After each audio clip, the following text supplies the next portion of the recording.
So this morning I got a big drive to go pick up a 77 Caddy. So I don't know any work that needs to be done to the car. Usually when Greg dispatches me out to pick a car up, I always ask him a bunch of questions. It's like, do the tires have air in it? Will it start? Is it buried in a barn in the backyard? Do I need special equipment with me? He said, apparently it runs, so for me that's a thumbs up. It'll make it for an easy load. We'll find out when we get there. The 77 Cadillac, they kept that body style for quite a few years. It's an iconic one because it was some of the last big cars. Because once the 80s came around, the big cars started getting smaller and smaller. So when I was getting ready to go this morning, and Clev said, where are you going today? And I said, oh, it's a big drive today. And I punched it in the GPS, and it was only 4 miles away. Clev started to laugh at me.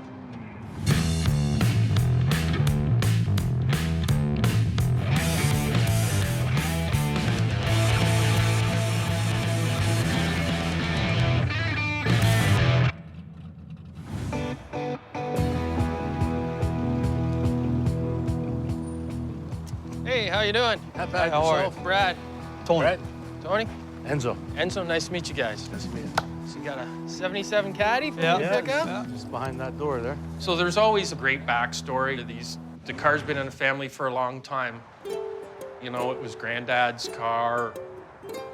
Well, my dad bought this car in the 80s. He bought off my godfather. My dad is an immigrant from Italy. Came here basically with nothing. So for him to buy a Cadillac, it was a good thing. He was proud he had a Cadillac. And he loved that car. Hardly ever driven. My dad never took it out in the winter. Just only special occasions. You gonna take it out, Tony, or you want me to take it out? Yeah, just back her out and I'll get the ramp down. All right. You know, as a kid, every time I used to go to the farm, I always seen that car there. I always loved it. We always joke around my grandfather, you know, maybe I have it, I'll fix it up, I'll make it brand new. And 2 weeks before he passed away, we're in the barn talking. And he says, Tony, if you want this car, you could have it. And I'm gonna fix it up. Bring it back to brand new. All set, I'll get her in here. She's crusty under there, oh boy. When I strapped it down, there's a fair amount of crust and rust underneath there from it just sitting and not going down the road. Okay, that's the hard part done for me. The real test will be once we get it on the hoist and have a good look underneath and see how much stuff needs to be replaced.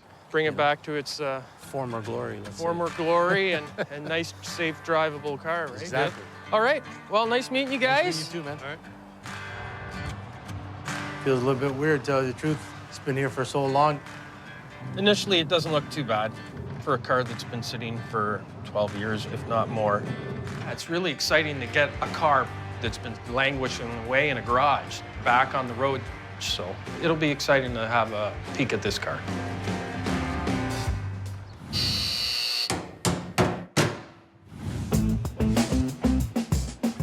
This 1986 Buick Grand National hasn't run in about over 10 years.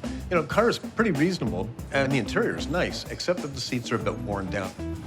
Fortunately, we found a company that's making identical seat covers, so Dan can tweak those and it'll look brand new. Dano, how are the covers? Nice. Usually they're not close, but these ones are good. Must have a hell of a grip after all these years of doing that. I'm not gonna thumb wrestle you, that's for sure. No. She's looking good. Be nice to get these things back in. Get on with the rest of it. Yeah. In this shop, we're busy all the time. We have a rotation, so once the seats are done, then it's gonna move on to the mechanical. We're gonna tune the motor. We're gonna get everything running the way it should be. So he needs to work fast, but he needs to work well. He has to get this job ready to go because somebody else is waiting to move on to the next stage. Well, I'm just gluing the foam on this headrest because it's lost a bit of its size. Because over the years, the foam softens up. Needs this little extra 1/4 inch to fill out the fabric, make it look nice. Now I gotta get all this into that little pouch here. A lot of times the cover is the size of the headrest. So you usually rip one side or a corner or something trying to get it on. What I usually do is I put a plastic bag over it, and then I get the vacuum. It sucks the cushion right in, so you can practically just stuff the thing in. And then you let the vacuum go, and it all comes back out. And I like to take the plastic back off, because if you don't, it kind of has a wrinkly sound when you touch it. Plus, the foam holds it in place better, because it doesn't slide around. So with all the foam on and the plastic removed, it's a nice firm headrest. Yeah, it filled up pretty good. Just time for lunch.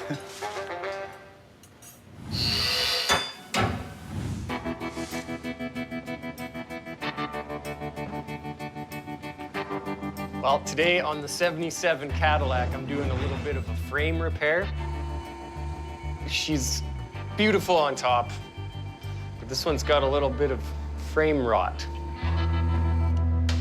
It's nasty. You can see right here where it's just rotted away. It's gone.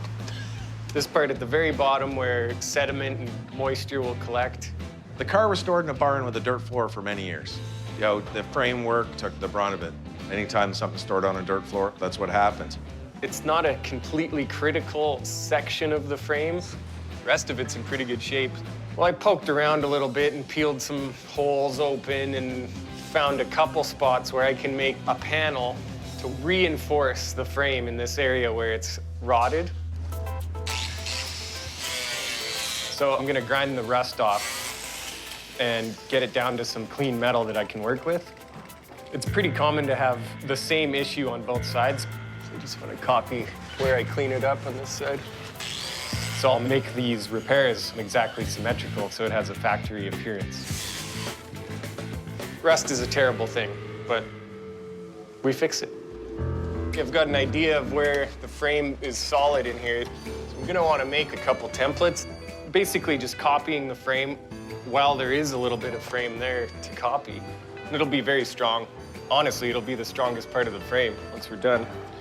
And the fun part's cutting this out of a thick piece of steel. Man, that looks like 1986 all over again. Growing up with these cars, and it's like, oh, now it's a classic. Yeah, it's a kick in the pants. I'm not a big fan of plasma cutters. They're sort of messy. This is terrible. I think I could do a nicer job with an axe.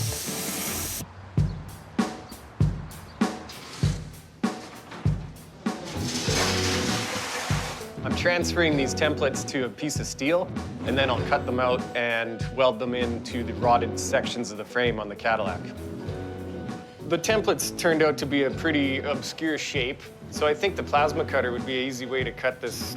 I'm not a big fan of plasma cutters. They're sort of messy, but I'm gonna give it a shot. I've never really had a lot of luck with them, but they are typically quick and easy.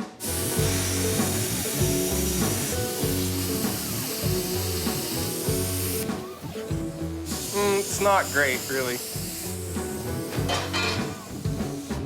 Looks like lava. This is terrible. I think I could do a nicer job with an axe. Yeah, I don't think that's acceptable. I hate that tool. I don't like the plasma cutter. I'm not gonna use that.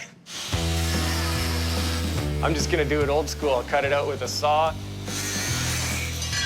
and then bring it over to the bandsaw. If you force it and get used to it, you can do a curve on the bandsaw. And now I just have to clean it up on the belt sander.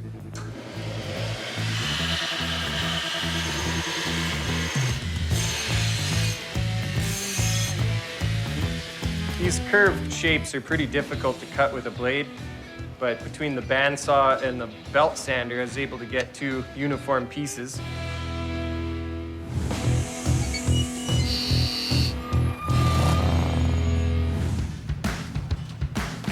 Dan got the covers back on the Grand National seats, and he's gonna get the seats back in.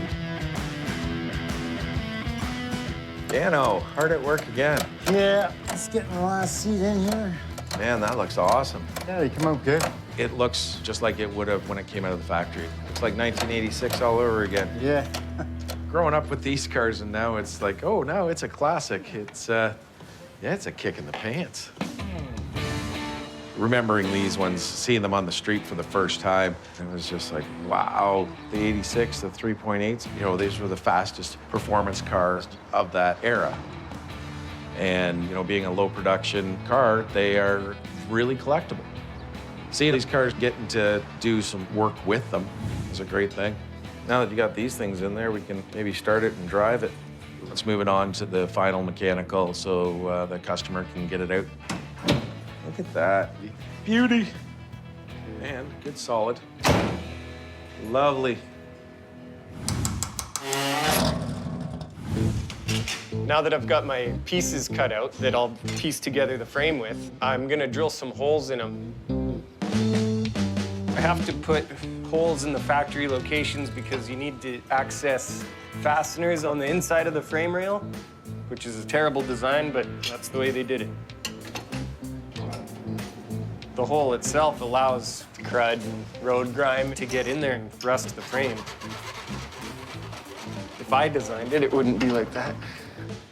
It'd be perfect. Right above here, there's a bolt hole for the body mount. So that's an access hole. That's the reason I have this hole in here. I'll have to bend it so it fits the contour of the frame rail a little better. So I'm just gonna make a quick template to copy this radius. I can bend this in the vise. Yeah, this needs quite a bit of a curve in her. That's gonna bend it. Oh, God. Ah. Whoa, a little tougher than it looks. Might need to use a hammer. You know, it's beat on them. Beat them to shape. I think it's straightening it. Only got like another foot to go there. I like using a hammer. Gets some of the aggression out. I think that's probably getting pretty close to that frame. Well, you can make some pretty fine adjustments with some well-placed hammer blows.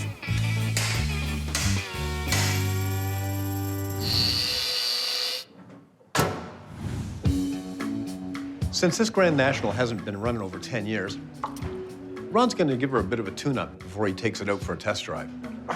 Man, I wish this wasn't so tight. The old days of a major tune-up are over. It's a fuel-injected car, so it's pretty basic. You're just replacing the spark plugs and checking the air filter. Oh, yeah, they're wore out for sure. You know, people are constantly saying, well, they don't make them like they used to. And that is exactly right. I mean, we still deal with cars with carburetors. Carburetors haven't been put on production cars for a quarter century at least.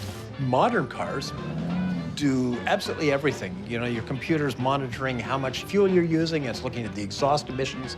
The old cars, well, they still need to be tuned, and there's little things that you have to do to carburetors. You know, the air-fuel mixture, the idle neck, you tune those into quarter turns. And it comes down to having the experience to listen to how the car is running and make those adjustments. And then you got Ron working on something like the Grand National, which isn't a modern car, but it's far more modern. So these cars now all computer controlled. There's no timing to set. There's no points to set. And so the real tune-up of automobiles, long gone. Modern cars change the spark plugs every maybe 100,000 kilometers. An older car, you'd be changing the spark plugs every 5,000 kilometers. You know what? It could be the original spark plugs of the car. Well, the plugs in the Grand National were pretty worn. There's a new one. Here's the one I took out. You can see the electrode is wore down. The next step is to make sure the spark plugs are gapped properly. And the spec for these is 35 thousandths of an inch, so just make sure before I screw them in. We're gonna put new ignition wires on. If we're putting new plugs in, we might as well slap some new wires on it too, just to get it running perfect. The wires, over time, the casings get a little old. You'll build up a higher resistance in them and get a misfire. Your new spark plugs, new wires, make sure everything's up to par. There we go. Pretty simple. I think it's gonna be a dark burgundy. That color needs to be straight. Oh yeah. Whenever you're dealing with a dark color, the bodywork has to be perfect.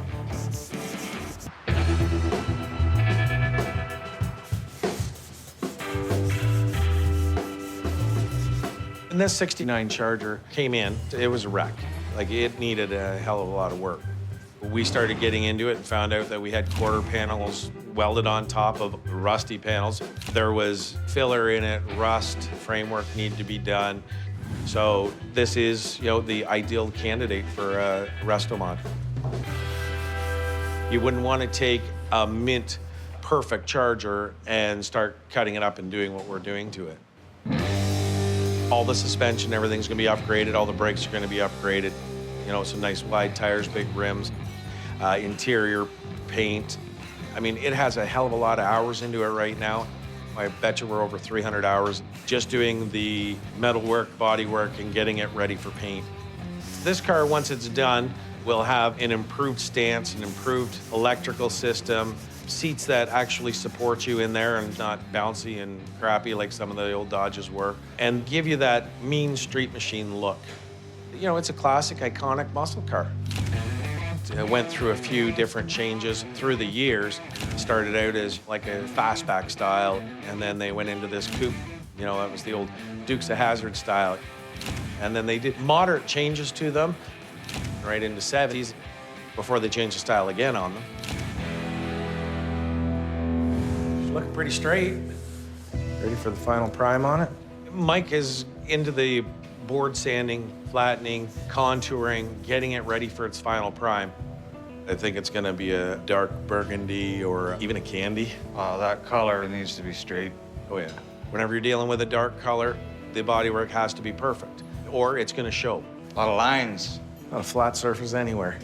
These cars aren't your flat-sided vehicle. This has a lot of depth to it. This line, then there's that line, then there's that line. But this is where to spend the time. You can't blow through this one quick. I mean, it's gonna be a high-priced, beautiful piece of machinery when it's done. Rolling artwork is what it's gonna be. You see some cars and they paint them the lightest color they can because, well, the bodywork might not be perfect. This looks pretty damn straight. Why, thank you. Yeah. Close, close, close. Do my bestest. I hope he's gonna get the wheels on it and we'll get it in the booth and get the final prime on it so it can be blocked out again before it's paint. This is a bit of a challenge because I'm welding brand new steel onto a totally rusty chunk. Seems to be running pretty good. Our car's been sitting around for over 10 years. We'll give her a little juice.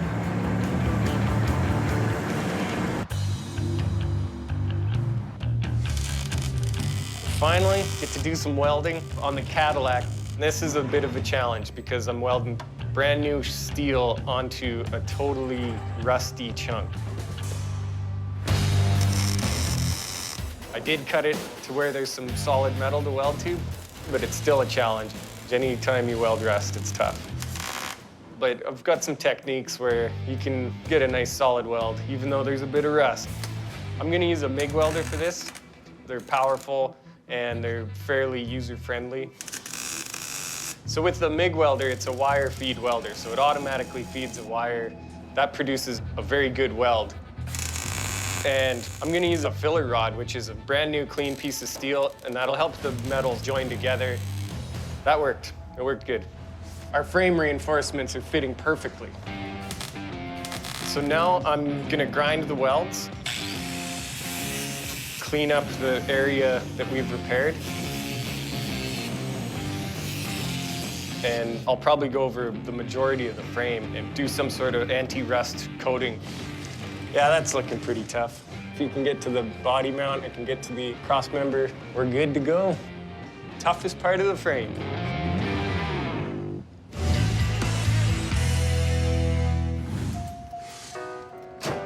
So we got the tune-up finished on the Grand National. I'm just gonna take it outside and give the engine a shampoo. I'll just spray some of this engine cleaner on here, let it soak in for a few seconds, and then power washer.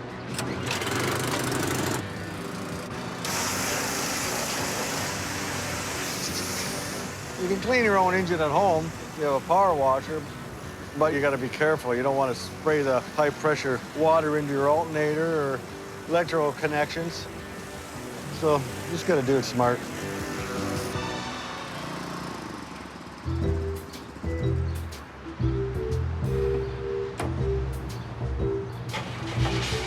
This car's been sitting for 10 years, I've been told.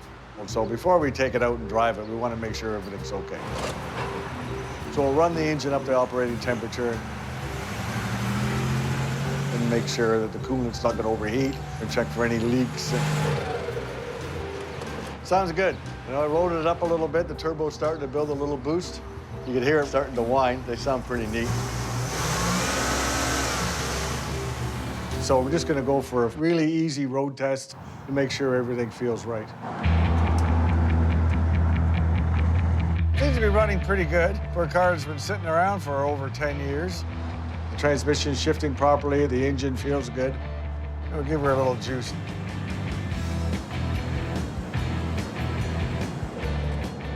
Started to pull along pretty good. Even with the little V6 engine in these cars, they're extremely fast. The 3.8-liter turbocharged engine, that's the whole thing with the Grand National. It's probably the fastest production car of that year. They're faster than the Corvettes. It's just cool to feel the 3.8 turbo and see how much power and torque this thing really makes. I'm pretty happy with the test drive. It's good to go.